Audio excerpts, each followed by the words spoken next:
Hello guys, today's session we discussing about so many people అంటే చాలామంది నాకు అడుగుతున్నారు ఒక పార్టీ స్టేట్ పార్టీగా రికగ్నైజ్ అవ్వాలంటే ఒక ఎలాగవుతుంది, అలాగే నేషనల్ పార్టీ రికగ్నైజ్ అవ్వాలంటే ఎలా అవుతుంది. So first VC discussing about political party. What is political party? It is a group of people who come together to contest elections and whole power in the government is called political party. అంటే ఏంటి? Group of people ఒక దగ్గరికి వచ్చి contest elections చేస్తారనమాట. And whole power అంటే government form చేస్తుంది చూసారా, దాన్ని ఏమంటారంటే ఒక whole power in the government, దాన్ని పొలిటికల్ పార్టీ. అయితే ఇండియాలో ఇది చాలా ఇంపార్టెంట్. ఇండియాలో more than 750 parties are registered with election commission of India. అంటే మీరు చూడండి, మొత్తం నాకు తెలిసి ఏ కంట్రీలో కూడా ఇన్ని పార్టీస్ ఉండవు. ఇండియా చూడండి 750 పార్టీస్ ఉన్నాయి ఇండియాలో. అయితే ఫస్ట్ ఒక పార్టీ అంటే నేను వచ్చి పార్టీ పెడతానంటే అవదండి. ఫస్ట్ ఎలక్షన్ కమిషన్ ఆఫ్ ఇండియాలో రిజిస్టర్ అవ్వాలి ఏదైనా పార్టీ అయినా. అదే చూడండి, ప్రజెంట్ రిజిస్టర్ అయిన ఎలక్షన్ కమిషన్లో ఎన్ని పార్టీస్ ఉన్నాయంటే 750 పార్టీస్ ఉన్నాయి. నాకు తెలిసి ఇండియాలోనే హైయెస్ట్ పార్టీస్ అనమాట. ఏ కంట్రీలో కూడా ఇన్ని పార్టీస్ అనేవి ఉండదు. Next one party system. అంటే కొన్ని కంట్రీస్లో ఒక పార్టీ ఉంటుంది, దాన్నే వన్ పార్టీ సిస్టమ్ అంటారు. అదే చూడండి, in some countries only one party is allowed to control and run the government. This is called one party system. అంటే ఏంటి? ఒక పార్టీ ఉంటుంది, ఆ ఒక పార్టీ మొత్తం అక్కడున్న కంట్రీని అంతా కూడా రూలింగ్ చేస్తుంది. ఎగ్జాంపుల్ చైనా చూడండి, China have only communist party ఒకటే ఉంటుందండి, ఈజ్ అలౌడ్ టు రూల్. ఇదో చూడండి, ద చైనీస్ కమ్యూనిస్ట్ పార్టీ అనమాట. ఈ పార్టీ ఒకటే ఉంటుంది, దీన్నే వన్ పార్టీ ఈ సిస్టమ్ అంటారు. ఎక్కడ ఉందంటే ఎగ్జాంపుల్ వచ్చి చైనా అనమాట. అంటే ఏంటి? ఒక పార్టీ ఉంటుంది, multiple parties are not there అనమాట. అర్థమవుతుంది కదా? అది ఎగ్జాంపుల్ వచ్చి చైనా. అలాగే ఇంకొన్ని కంట్రీస్లో వచ్చి టూ పార్టీ సిస్టమ్ ఉంటుంది అనమాట. చూడండి, టూ పార్టీ సిస్టమ్ అంటే ఏంటి? In some countries power usually changes between two parties అనమాట. అంటే ఏంటి? ఆ కంట్రీలో టూ పార్టీసే ఉంటుంది. ఎగ్జాంపుల్ వచ్చి యూఎస్ఏ, యూకే అనమాట. యూకే అంటే యునైటెడ్ కింగ్డమ్. అయితే మీకు ఆల్రెడీ వన్ పార్టీ సిస్టమ్ వచ్చి చైనా, టూ పార్టీ సిస్టమ్ వచ్చి యూఎస్ఏ అండ్ యూకే అనమాట. అర్థమవుతుందా? అలాగే మన ఇండియాకి వచ్చి మల్టిపుల్ పార్టీ సిస్టమ్. ఎందుకంటే మనకి చాలా పార్టీస్ ఉన్నాయి కాబట్టి మల్టిపుల్ పార్టీ సిస్టమ్. అయితే యూఎస్ఏలో టూ పార్టీస్ ఉన్నాయి ఓన్లీ. అలాగే యునైటెడ్ కింగ్డమ్లో టూ పార్టీస్ ఉన్నాయి. మీకు ఆల్రెడీ యూఎస్ఏలో తెలుసు టూ పార్టీస్ ఏవేవంటే రిపబ్లికన్, అలాగే డెమోక్రటిక్ పార్టీ, రిపబ్లికన్ పార్టీ అనమాట. అయితే మన డొనాల్డ్ ట్రంప్ వచ్చి రిపబ్లికన్ పార్టీ అనమాట. అర్థమవుతుందా? సో అది టూ పార్టీస్. అలాగే in India we have multiple party system. చాలా పార్టీస్ ఉన్నాయి ఇండియాలో. అయితే ఫర్ ఎగ్జాంపుల్ తీసుకోండి, 2004 పార్లమెంటరీ ఎలక్షన్స్ అనమాట. అయితే ఎన్డీఏ, యూపీఏ, లెఫ్ట్ ఫ్రంట్. అయితే చాలామంది ఇప్పుడు అనేస్తారు కానీ in centre BJP is ruling అని. యాక్చువల్గా బీజేపీ కాదండి, అది ఎన్డీఏ ఈజ్ రూలింగ్ అనాలి. ఎందుకంటే ఎన్డీఏ ఫుల్ ఫామ్ వచ్చి నేషనల్ డెమోక్రటిక్ అలయన్స్. అంటే ఏంటి? అక్కడ బీజేపీ సింగిల్ పార్టీ మాత్రమే రూల్ చేయట్లేదండి సెంటర్లో, ఆల్ పార్టీస్ ఎలియన్స్ అనమాట. కోalition గవర్నమెంట్ అంటే ఏంటి? ఫర్ ఎగ్జాంపుల్ చూసుకోండి, ఆంధ్రప్రదేశ్లో కోalition గవర్నమెంట్ అనమాట. అంటే ఏంటి? ఒక 2-3 పార్టీస్ కంబైన్గా మెర్జ్ అయ్యి ఎలక్షన్ అనేది పార్టిసిపేషన్ చేయడం అనమాట. అర్థమైందా? ఫర్ ఎగ్జాంపుల్ ఆంధ్రప్రదేశ్ తీసుకుంటే ఏ పార్టీస్? టీడీపీ, జనసేన, బీజేపీ మూడు కలిపి గవర్నమెంట్ని ఫామ్ చేసింది. That type of government is called కోalition government అంటారు అనమాట. అలాగే సెంట్రల్లో ప్రజెంట్ మన ఇండియన్ రూల్ చేసింది ఏంటంటే ఎన్డీఏ గవర్నమెంట్ అంటారు. అంటే ఏంటి? ఒక పార్టీ కాకుండా సో మెనీ పార్టీస్ కలిసి ఈ గవర్నమెంట్ అనేది ఫామ్ చేసింది.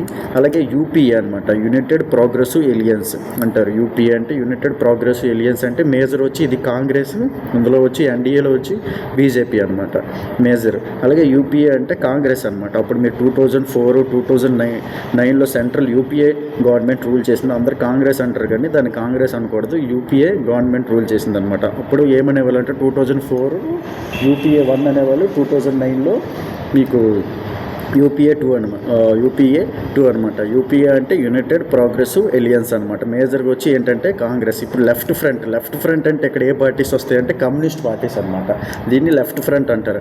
అర్థమవుతుందా? సో మీరు ఎప్పుడైనా కానీ ఎక్కడైనా అన్నప్పుడు కానీ బీజేపీ రూలింగ్ అని అనకండి, ఎన్డీఏ రూలింగ్ అని చెప్పి అనాలి. అర్థమవుతుందా? ప్రజెంట్ ఎన్డీఏ ఈజ్ రూలింగ్ అని చెప్పి. అర్థమైందా? Present Andhra Pradesh is ruling కోalition government అనాలి. అర్థమైందా? నెక్స్ట్ ఇది చాలా చాలా ఇంపార్టెంట్ అండి. చాలా ఎగ్జామ్స్లో కూడా అడిగాడు. లాస్ట్ టైం గ్రూప్ 1లో కూడా అడిగాడు. అంటే స్టేట్ పార్టీ రికగ్నిషన్ గురించి ప్రిలిమ్స్లో ఇది ఒకటి. అలాగే నేషనల్ పార్టీ కూడా. ఈ 2 are very very very very important. అడిగే ఛాన్స్ ఉన్నాయి. అంటే ఒక పార్టీ స్టేట్ పార్టీ అవ్వాలంటే రికగ్నిషన్ ఏం కావాలి? A party that secures at least 6% of total votes in an election to the legislative assembly of a state and win at least 2 seats.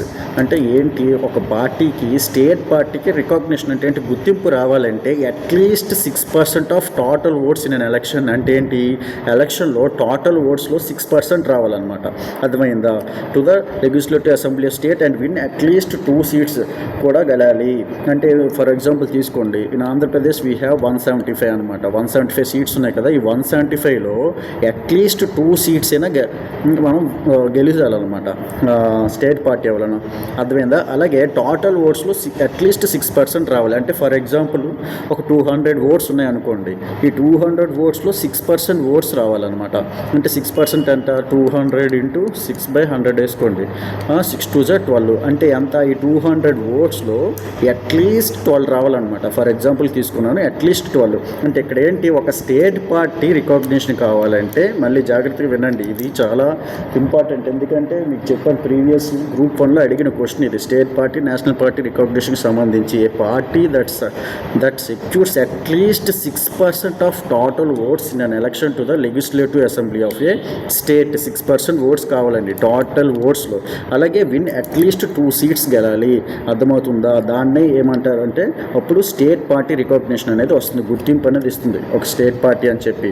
అర్థమైందా? Next national party చూడండి. National party recognition అలాగా a party that secure at least 6% of total votes in Lok Sabha elections or assembly elections in 4 states and win at least 4 seats in Lok Sabha.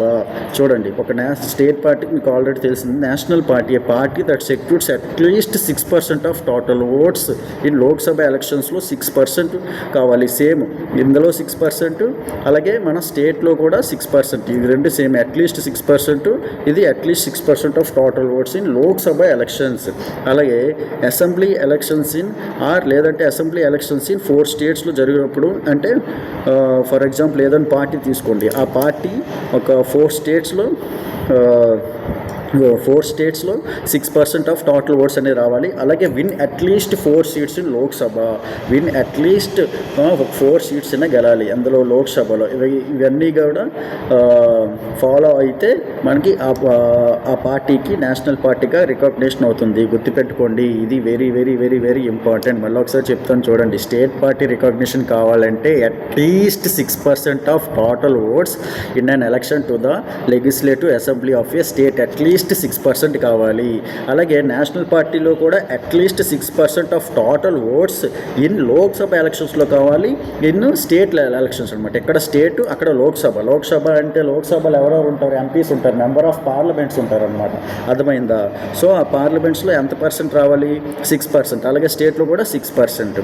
అర్థమవుతుంది. అలాగే assembly elections in 4 స్టేట్స్లో assembly elections అంటే ఒక state party national పార్టీగా recognition అవ్వాలంటే, అంటే ఒక స్టేట్ పార్టీ ఉందనుకోండి, ఆటోమేటిక్గా నేషనల్ పార్టీ కావాలంటే అనదర్ 4 స్టేట్స్లో కూడా ఎలక్షన్స్ కంటెస్ట్ చేస్తాయి అనమాట. సో ఆ ఎలక్షన్స్లో ఏమవ్వాలి? 6% ఓట్స్ ఆఫ్ అసెంబ్లీ ఎలక్షన్ 4 స్టేట్స్లో కూడా 6% ఆఫ్ టోటల్ ఓట్స్ అనేది రావాలి. And win at least 4 seats Lok Sabha. కానీ అట్లీస్ట్ 4 సీట్స్ అయితే గెలాలండి లోక్సభలో. అర్థమైందా? అదే స్టేట్ పార్టీ రికగ్నిషన్ కావాలంటే 2 గెలిస్తే సరిపోతుంది. అదే లోక్సభలో గెలాలంటే 4 సీట్స్ అనేది గెలాలి. అయితే లోక్సభలో మొత్తం వచ్చి 545 ఉంటాయండి. ఆ 545లో ఒక కంపల్సరీగా 4 సీట్స్ గెలాలి. అదే దాన్ని ఏంటిది నేషనల్ పార్టీలో. అదే స్టేట్ పార్టీ రికగ్నిషన్ కావాలంటే ఆంధ్రప్రదేశ్ తీసుకోండి. 175 ఉంది కదా, 175లో 2 సీట్స్ గెలిస్తే సరిపోతుంది. ఇది very very very very important. మీకు అర్థమైందని అనుకుంటున్నాను. స్టేట్ పార్టీ, నేషనల్ పార్టీ, ఓకేనా?